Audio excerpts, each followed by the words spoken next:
Yo me llamo Sofi. Y yo Mai. Hoy vamos a presentar la lancha de Barbies con nuestras 4 Barbies. Empecemos. Vamos a llegar, comer y luego nos vamos a ir a la Bahía Toral.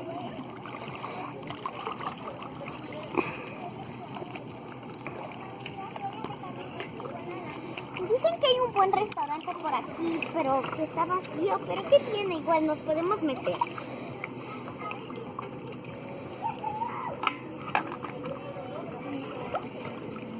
Vamos, se ve delicioso. ¡Oh, mira! La comida ya está servida. Barbie, bájate, bájate. Sí, chicas, déjenme estacionar la lancha.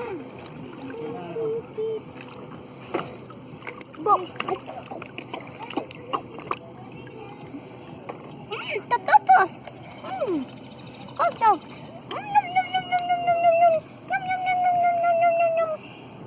Chelsea, te estás comiendo todo.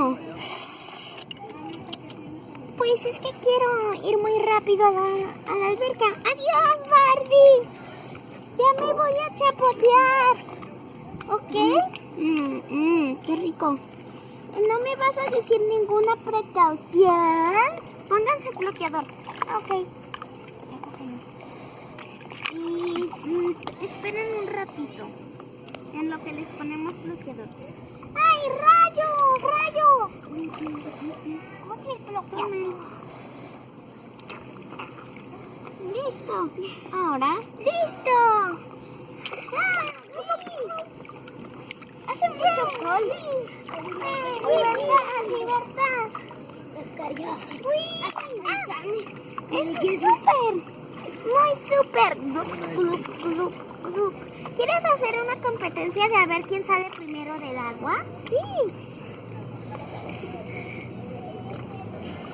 1, 2 y 3.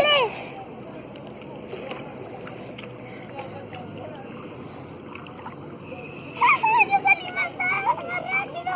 ¡No se vale! ¡Hiciste trampa! ¡Saliste primero que yo! ¡Claro que no! ¡Vamos a hacerlo de nuevo! ¡Ok! Verás que yo soy la ganadora mundial. Claro. 1, 2 y 3.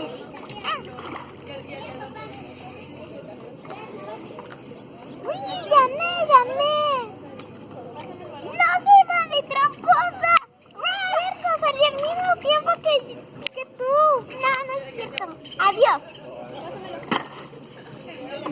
Mandamos saludos a Regina Zatarain, a María José, a Nicole, a Félix Tron, a Nicole y